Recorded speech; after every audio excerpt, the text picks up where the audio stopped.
Hi hello' নমস্কাৰ friends, সকলোকে মোৰ অন্য এটি ভিডিঅ'লৈ স্বাগতম জনাইছোঁ।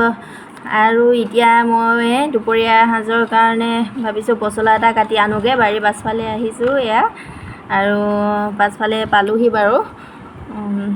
তাকে কলগছজোপা এজোপাহে আছেগৈ, আৰু বান্দৰ বহুত উৎপাত আমাৰ ইয়াতে। কেতিয়াবা পাত এখিলা লাগে, কলটো খাব নাপাওঁৱেই। এই বান্দৰ খেদি খেদি কোনোমতে এজোপা গছকে ৰাখিছোঁ, আৰু বান্দৰৰ উৎপাতৰ পৰা একোৱে নহয় বাৰীত।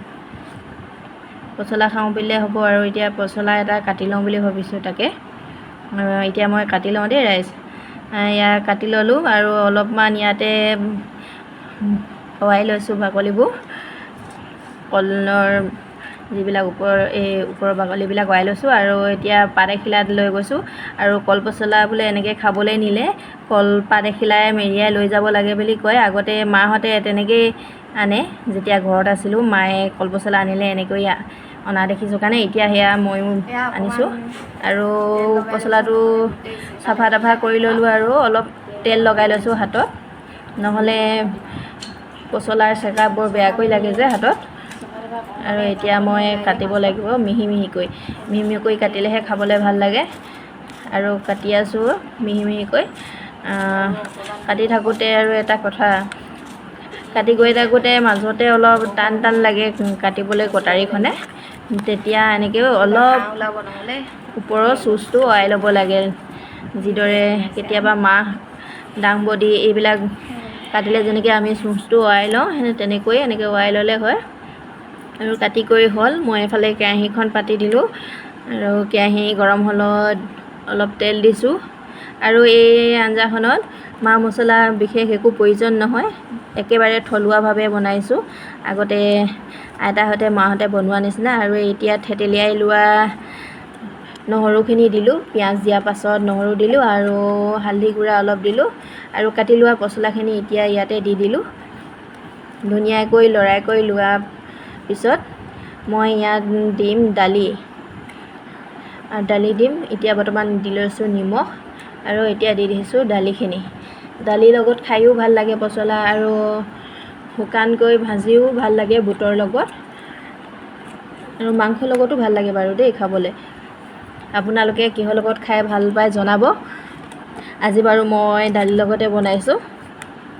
আৰু ধুনীয়াকৈ ঢাকোন দি ল'লোঁ, ঢাকোনখন লগোৱা নেদেখুৱালোঁ বাৰু। আৰু এতিয়া লৰাই লৈছোঁ। লৰাই লোৱাৰ পাছত আনফালে মই গৰম পানী গৰম কৰি থৈছিলোঁ, গৰম পানী পাতি থৈছিলোঁ আচলতে। এতিয়া দি দিছোঁ পানী অলপ, আৰু এয়া উতলিবলৈ দিম ধুনীয়াকৈ ঢাকোনখন লগাই কৰি। পানী বেছি দিয়া নিচিনা লাগিব পাৰে, কিন্তু দালিখিনি যিহেতু সিজিব, আৰু কুকাৰতো দিয়া নাই, মই কেৰাহীতহে বনাইছোঁ, সেইকাৰণে অকণমান পানী সৰহকৈ দিছোঁ বাৰু।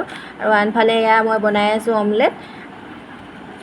ৰান্ধনীসকলে কত যে কি বনাই থাকিব লাগে, আৰু আকৌ চব্জি ভাত এইবিলাক বনাই থাকোঁতে মাজতে আকৌ কৈ দিয়ে চাহ খাওঁ বুলি, আকৌ চাহৰ জুতিও দিব লাগে। এতিয়া মই বাৰু বনাই আছোঁ অমলেটটো বনাই লওঁ। আৰু কোনে কি খায় কি নাখায় এইবিলাক চবৰে ইচ্ছামতে বনাওঁতে কেতিয়াবা নিজৰ ইচ্ছাবোৰ পাহৰিয়ে থকা হয় নহয় জানো। ৰান্ধনীসকলে ভালকৈ গম পাব এইবিলাক কথা। আৰু এয়া মোৰ এটা অমলেট হৈ গ'ল। আৰু এতিয়া মই ভাবিছোঁ ধনিয়া দুডালমান আনি, এয়া মই বাৰী পালোহি, নগা ধনিয়া দুডালমান লৈ গৈছোঁ। কিছুমানে কয় এইবিলাক মান ধনিয়া বুলিও কয়, আৰু নগা ধনিয়া বুলিও কয়। আমি বাৰু নগা ধনিয়া বুলিও কওঁ, কেতিয়াবা মান ধনিয়াও কওঁ। আৰু তাকে বাৰীৰ পৰা কেইডালমান ছিঙি লওঁ বোলো। আৰু এফালে মোৰ দেখিছে আঞ্জা হৈ গৈছে। আৰু এতিয়া ধনিয়াখিনি ভালদৰে ধুই কৰি লৈ মিহি মিহিকৈ কাটি দিছোঁ ইয়াতে। গোন্ধটো যে বৰ ধুনীয়া আহে ইয়াত। চব্জিখন নমোৱা অলপ 2-3 মিনিট আগত কাটি দিব লাগে। বেলেগ ধনিয়া যিবিলাক ধনিয়া আমি আনো সেইবিলাকতকৈ আগত দিব লাগে অলপ। আৰু এয়া মোৰ দুপৰীয়া থালিখন ৰেডি হৈ গ'ল। এইফালে পচলা আৰু দালি, অমলেট, আৰু এয়া ভোট জলকীয়া লগত থোৱা আমৰ আচাৰ, সকলোকে দি মেলি এতিয়া নিজে খোৱা টাইম আহিছে। আজি দিনৰ থালিখন এনেকৈয়ে খালোঁ, আৰু ভাতৰ থালিখন। আৰু মানুহে অকলে খাই থাকিলেতো নহ'ব, এই ছাগলীকেইটাকো অলপ দানা চানা দি লৈছোঁ আৰু বাকীকেইটা অহাই নাই, ইহঁতকো আকৌ বিচাৰিব লাগিব এতিয়া।